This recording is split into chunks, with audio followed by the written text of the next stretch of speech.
Good morning, good afternoon, good evening. Welcome back to your home for Deadlock News, Deadlock Weekly. In any secret project, whether that be movies or a pro sports team or an in-development video game, when one thing leaks, that can start a chain reaction. We've had 6 or 7 chain reactions this week, and this is our biggest one yet. So we're going to dive deep into every single thing that leaked this week, as well as all of our normal weekly items. And of course, we're going to finish off with your comments. So if you want to stay in the loop with all things Deadlock, this is the place to do it. So guys, there is a ton that is leaked this week, and we are going to have to get through a ton of information here. So normally we do a lot of like source checking and stuff like that.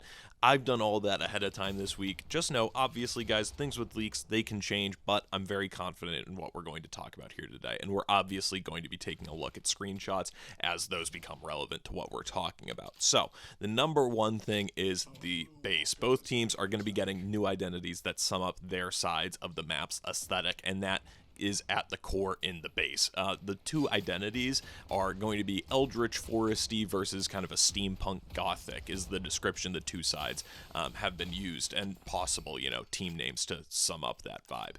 One team is going to be based around a steampunk candle wax factory type of vibe, very production based, while the other side of the map is going to be much more kind of Eldritch Foresty and magical, and it's possibly going to be linked to the upcoming druid character that we talked about a few weeks ago, although that character is still well away from making it onto our client.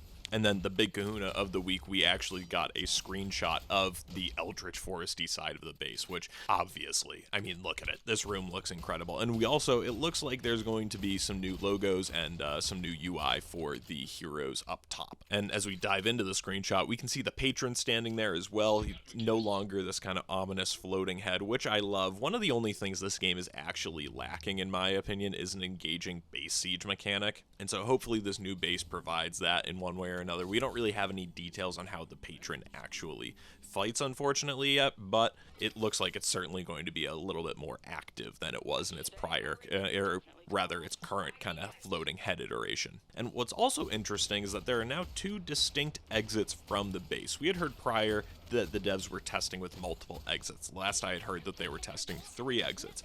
Because there are 2 shops you can see in the back there, I have to assume that they are completely separate, or, it's a very choice to go to which one, because they wouldn't have the shop there they wouldn't have the shop there in one and not the other, unless you could easily get between the 2 of them. So I'm not sure how much more engaging that'll actually make the endgame fights, which side you can come out of. So I have to imagine that there are also some pretty major gameplay features that change how the endgame fights work that makes the entry points for the defenders significant. And then at the very bottom of this image, right at the edge of the platform that Mirage is standing on, you can see the very tops of windmills, and these are shrines. There was a model months ago that people had dug up that had these shrines in there. And one thing that I really haven't seen too many people mention yet, guys, is that I think it's very interesting that this is only one half of the base revamp. The other base also got revamped to its own team identity, and we just haven't gotten to see that yet, and I am so curious to see what they both look like. And then speaking of changes, guys, we all know how recently on Yellow Lane there is a new bank area, which is behind the walker, which if you haven't been there, I actually only have found myself in gameplay behind there a few times, but it is such a cool area that you just so rarely go. And on the other side of the map, we now also know that there is an asylum area that will be in that is in development and will be on the opposite part behind the green walker on the opposite side of the map to counteract the bank behind the yellow walker. Then guys, the troopers are also going to be differentiated slightly from each other. Didn't get any further info on that, but it's also not going to be a significant change. Maybe that comes down to like a spectator thing where it's like currently, you have the sapphire and the amber minions when you're watching a spectator game. And so maybe that's to differentiate that, because I have to assume that when the team identities change, they're also not going to use the sapphire and amber in the spectator mode. So perhaps that's to make your life a little bit easier as a spectator. And then guys, another big kahuna that dropped last night was this Yamato model that leaked late last night. And I can confirm that this is a real in-dev model for Yamato and not a fan-made mod, but it is still in development. These things can change, but I think I'm just gonna buy a skin for Yamato day one. This one is it's not for me. I think it looks cool, and it's a definite upgrade from her current look, but her coat just feels way too big, and her hat, it's the same story, Cad Bane vibes for me. So either way, very cool. But hopefully we don't have Neon Prime Yamato for too much longer. Yeah, just not quite my thing. But I think it's certainly a lot better than Neon Prime Yamato. And if you're curious why I said Neon Prime a million times and why Yamato looks so out of place, it's because her model is from a prior version of Deadlock, which was under the codename Neon Prime. When it was being developed over COVID, it had a separate art style and theme, and it was a cyberpunk-esque theme as opposed to our current occult alternate reality theme that we know and love today. And that game went under the name Neon Prime, but was very similar to the Deadlock that we ultimately got like a year ago now. And I think it's just Yamato, Grey Talon, and Bebop are the only heroes that still have their Neon Prime models, if I'm not mistaken. But tell me if I did miss somebody, so let me know down below. But yeah, there are still a few carryovers from Neon Prime that they are finishing up sorting out, and Yamato looks like she could be next on the list. Then, guys, we have been circling the Venator drain for months now, and we finally got a look at a Venator model, which this is a work in progress, unfinished model, and I've been told it's also an old screenshot. So honestly, guys, I don't think there's a ton to go off here. He could be completely different right now. He is clearly missing a ton of detail. So how old this screenshot is, it's anyone's guess, and when he comes to the game, at this point, it's anyone's guess. But I'm right with all of you guys in hoping that we see Venator very, very soon. I cannot wait for this guy to get into the game. And the story with Venator is that he was near completion for the recent 6 Heroes update. If you look at the major update video that I put out right before that, I actually predicted that he would be in the update, and we thought he would be, but due to him just being too strong from what we've heard, Valve delayed him to be reworked because he was just dominating lobbies. And the descriptors that they've chosen for him are just, they've been more than intriguing to me. Punisher, arms expert, anti-tank. I cannot wait to get my hands on this guy. And then, guys, I've got some big updates on the ARAM mode that's been in development as well, or should I say ARAM modes, plural, under the name Street Brawl. The first ARAM queue is an ultra-casual roguelite version where you get random items from a loot table, and you get to pick up which ones you want as the game develops. I am going to be crushing that as somebody who's been crushing a lot of Megabonk recently. And then there's going to be the regular ARAM mode, which is what we've been talking about for the past couple of weeks, where you have set souls and you can upgrade your items over time.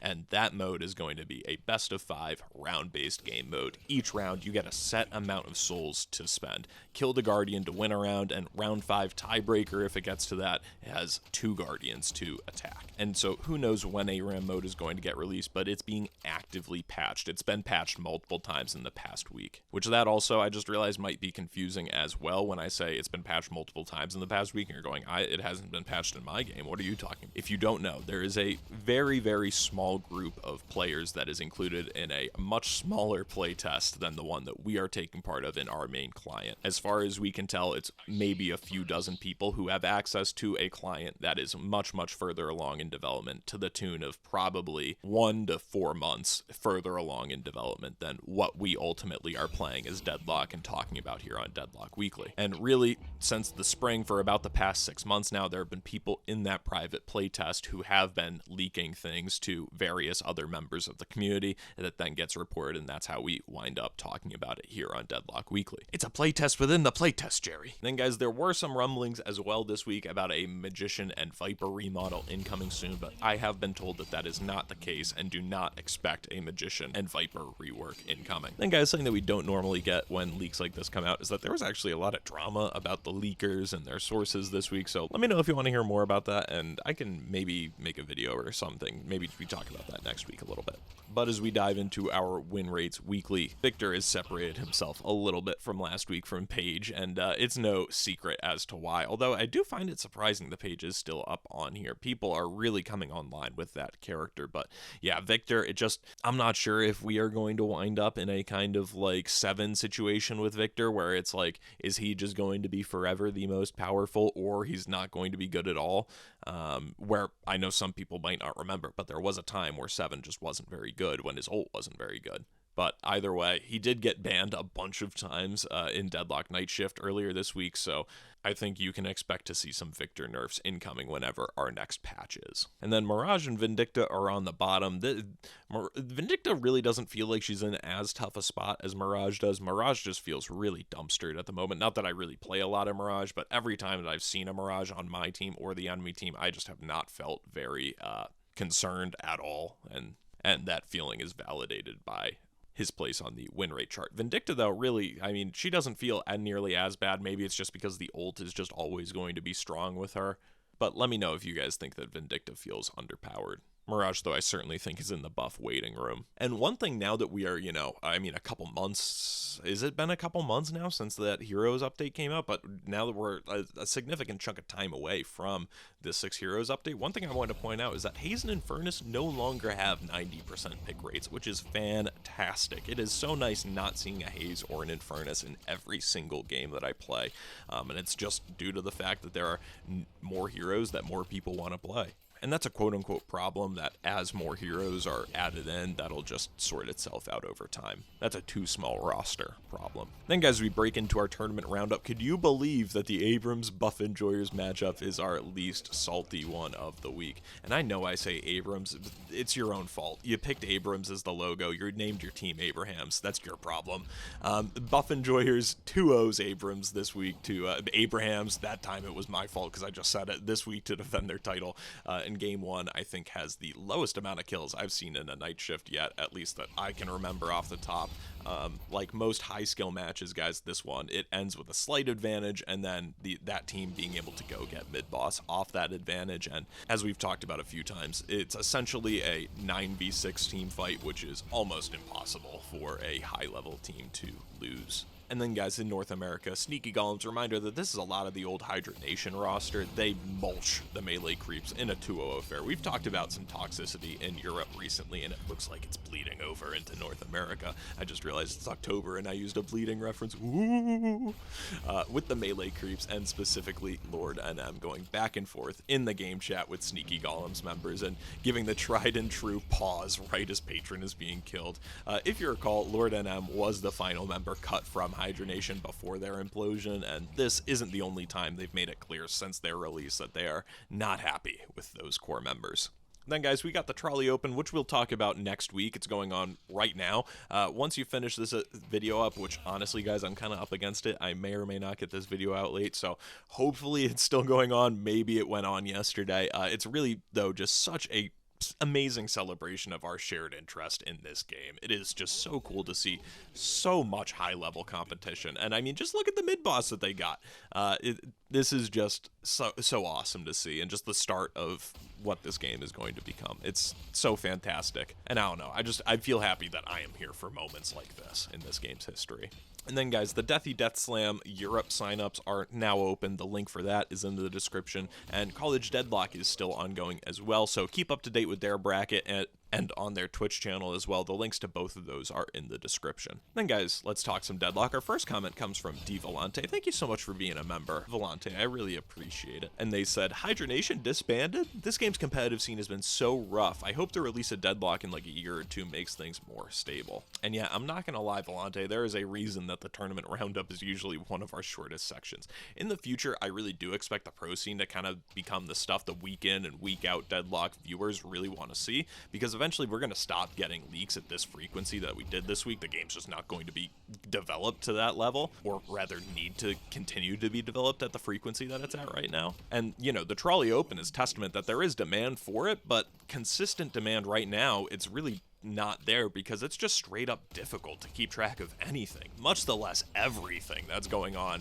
as it comes to the quote-unquote competitive Deadlock scene. And then on top of that, because no one signs any contracts, and I don't blame them, right? You wouldn't at this point, but no one's signing any contracts, so the roster changes. I mean, they change depending on what they had for lunch that day. The rosters for the top teams, specifically in North America, changed so frequently. Then, guys, we got a comment from Strawman Studio, who has a YouTube channel as well, and they actually provided the gameplay for today, so we're a real heavy Strawman Studio episode, and you should make sure to check out their channel as well.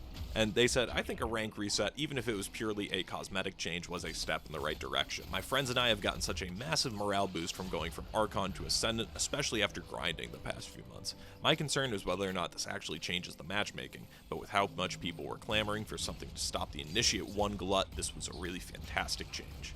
The Trolley Open also implies we might be getting more sponsors before the game properly releases.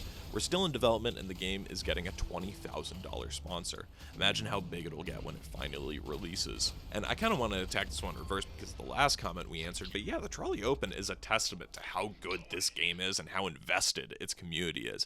And that thread, it passes along through each independent TO that's making it work right now, whether that be the Death Slam folks, College Deadlock, Deadlock Core, you name it. They're doing it out of love in the game they're doing it out of love for the game and its community, and it's no doubt Deadlock is going to be huge. And yeah, I completely agree with your first sentiment. It's just a nice morale boost that we really needed after, the only retention tool this game has, the quote-unquote rank system, just punching us all in the face over and over and over again all summer. Then guys, our last comment comes from Oofer7091. With the new rank distribution, it seems like Ascendant is the new initiate in terms of climbing. I've won 8 out of 10 of my last games and haven't moved a rank, but the one lobby that has been averaged above my current rank was full of former Phantom players, while I was the only Archon 5 before the change. They basically condensed High Emissary to High Oracle into one rank, and it feels like it's going to take forever to see any change while I'm in it, lol. And this is one that I want to point out. I found it very interesting when we looked last week at how large the Ascendant versus the Eternus populations are. In Counter-Strike, at least when I played, obviously another Valve game, the Global Elite, the highest rank in the game, was a truly tiny portion of the population. Truly the Global Elite. I wonder if Valve wants Eternus to function the same way. It's truly the top 1%, the best players in the world, and being in that rank is more about the badge of honor than that rank being a proportionate functional rank in terms of how it works for the rest of the game.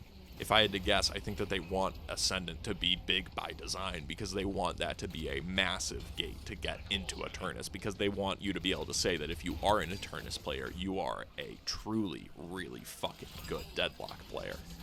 And then guys, I know I've been slacking on the community section for a while, and I apologize, but one thing that I absolutely could not pass up pointing out this week was this fancy Drifter mod. Just an absolutely fantastic, amazing Drifter mod, which, yeah, I'm sure I'm going to start seeing in streams very, very soon. The link to download that mod is in the description.